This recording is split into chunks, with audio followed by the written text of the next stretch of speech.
নমস্কার বন্ধুরা, আপনাদের সবাইকে জানাচ্ছি স্বাগত। ফের একবার চলে এসেছি আবহাওয়ার সব থেকে বড় এবং গুরুত্বপূর্ণ আপডেট নিয়ে। আজকে 10ই ফেব্রুয়ারি, আজকে সোমবার এবং আগামীকাল 11ই ফেব্রুয়ারি মঙ্গলবার। আগামীকাল সকাল থেকে আবহাওয়া কীরকম থাকতে চলেছে দুই বঙ্গের ওপর এবং আগামী 10 দিনের মধ্যে আবহাওয়া ঠিক কী কী পরিবর্তন আসতে চলেছে তার বিষয়ে আমরা নজর রাখবো। তো সর্বপ্রথমে চলে এসেছি আগামীকাল রয়েছে কোন কোন জেলায় কুয়াশার সতর্কতা। আমরা কুয়াশার আপডেট নিয়ে এগোচ্ছি। আগামীকাল রয়েছে কোন কোন জেলায় কুয়াশা দুই বঙ্গের উপর আমরা দেখানোর চেষ্টা করব। তো দেখতে পাচ্ছি দুই বাংলা দক্ষিণবঙ্গের একাধিক অংশে কিন্তু জমজমাট ঘন কুয়াশা কিন্তু দেখতে পাওয়া যাচ্ছে।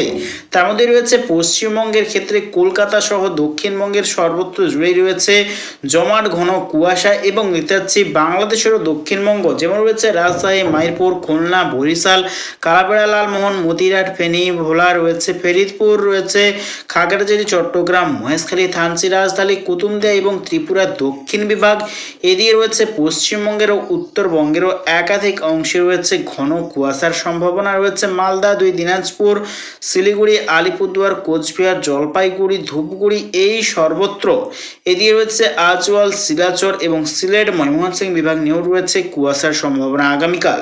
তো রয়েছে আগামীকাল সকাল থেকে কিরকম তাপমাত্রা, আমরা তাপমাত্রা নিয়ে এগোচ্ছি। আগামীকাল রয়েছে কোন কোন জেলায় কিরকম তাপমাত্রা আমরা দেখে নেওয়ার চেষ্টা করব। তো আমরা তাপমাত্রা নিয়ে চলে এসেছি।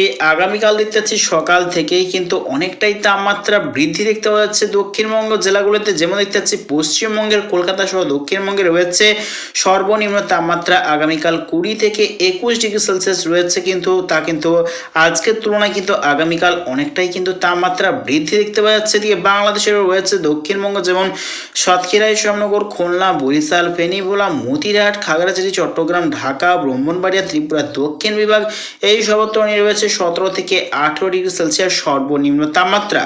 তবে দুই বাংলার উত্তরবঙ্গে কিন্তু আপাতত থাকছে শীত, অর্থাৎ সর্বনিম্ন তাপমাত্রা রয়েছে 12 থেকে 13 ডিগ্রি সেলসিয়াস এবং কোথাও কোথাও 14 ডিগ্রি সেলসিয়াসও কিন্তু লক্ষ্য করা যাচ্ছে। এবং উত্তর দিক থেকে কিন্তু হাওয়া বন্ধ হয়ে যাবে। আগামীকাল থেকে সকাল থেকেই কিন্তু চলবে দক্ষিণবঙ্গের দক্ষিণা হাওয়া। দেখতে পাচ্ছি দক্ষিণ দিক থেকে কিন্তু হাওয়া বইবে আগামীকাল সকাল থেকেই দক্ষিণবঙ্গ জেলাগুলিতে। তবে উত্তরবঙ্গ জেলাগুলিতে দেখতে পাচ্ছি পশ্চিম দিক থেকে হালকা শীতল হাওয়া বইতে লক্ষ্য করা যাচ্ছে। তো দেখানোর চেষ্টা করবো আগামী 10 দিনের মধ্যে বঙ্গোপসাগরে নতুন করে কোনো নিম্নচাপের সিস্টেম রয়েছে কিনা এবং আগামী দিনে রয়েছে আদৌ বৃষ্টির সম্ভাবনা কিনা তার বিষয়ে নজর রাখবো। তো আমরা বুস্ট করছি কোন কোন জেলায় রয়েছে আগামী দিনে বৃষ্টির সম্ভাবনা আমরা দেখানোর চেষ্টা করতেছি। তো যতই কিন্তু টাইম এগোচ্ছে দেখতে পাচ্ছি 14ই ফেব্রুয়ারি বা 15ই ফেব্রুয়ারির দিকে কিন্তু 14 বা 15 ফেব্রুয়ারির দিকে বৃষ্টির সম্ভাবনা রয়েছে। পশ্চিমবঙ্গের দক্ষিণ দিকের কিছুটা অংশ অর্থাৎ দক্ষিণ 24 পরগনা, সুন্দরবন, হলদিবাড়ি বিভাগ নিয়ে কিন্তু হালকা দু এক পশলা ঝিরিঝিরি বৃষ্টির সম্ভাবনা রয়েছে। এদিকে বাংলাদেশের দক্ষিণবঙ্গের একাধিক অংশে রয়েছে হালকা দু এক পশলা বৃষ্টির সম্ভাবনা। তার মধ্যে রয়েছে সাতক্ষীরা, শ্যামনগর, খুলনা, বরিশাল রয়েছে, কুমিল্লা, ফেনী, ভোলা এই সর্বত্র দেখতে যাচ্ছে হালকা আংশিক মেঘাচ্ছন্ন এবং দু এক পশলা বৃষ্টির সম্ভাবনা একদম হালকা পরিমাণে। তো যতই টাইমে হচ্ছে দেখানোর চেষ্টা করবো কিরকম পরিবর্তন আসতে চলেছে দুই বঙ্গের ওপর। তো আমরা টাইম বুস্ট করছি। দেখতে পাচ্ছি 19শে ফেব্রুয়ারি বুধবারের দিকে কিন্তু বৃষ্টির সম্ভাবনা রয়েছে, বজ্র বিদ্যুৎ সহ কিন্তু ঝড় বৃষ্টির সম্ভাবনা রয়েছে বাংলাদেশের উত্তর পূর্ব এবং দক্ষিণ পূর্ব বিভাগের একাধিক অংশে। তার মধ্যে রয়েছে সিলেট, ময়মনসিংহ, মৌলভীবাজার রয়েছে, দেখতে পাচ্ছি ত্রিপুরার দক্ষিণ বিভাগ রয়েছে, ঢাকা, ব্রাহ্মণবাড়িয়া এবং রয়েছে ফেনী, ভোলার সামনে হালকা বজ্র বিদ্যুৎ সহ কিন্তু ঝড় বৃষ্টির সম্ভাবনা রয়েছে।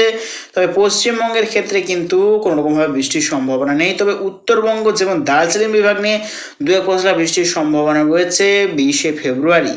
এবং যতই কিন্তু টাইম এগোচ্ছে দেখতে পাচ্ছি দক্ষিণে হাওয়া কিন্তু ধীরে ধীরে আরও কিন্তু প্রবল হতে শুরু করছে এবং তীব্র পরিমাণে কিন্তু গরম আসছে, অর্থাৎ গরম আসা মানেই কিন্তু জলীয় বাষ্প বাড়বে এবং বজ্রবিদ্যুৎ সহ কিন্তু কালবৈশাখী ঝড় বৃষ্টির সম্ভাবনা রয়েছে আগামী দিনে। তো প্রিয় দর্শক বন্ধুরা, এইরকম প্রত্যেক দিন আবহাওয়ার আপডেট পেতে অবশ্যই আমার চ্যানেলটা সাবস্ক্রাইব করে রাখবেন। তো আজ এটুকুটাই।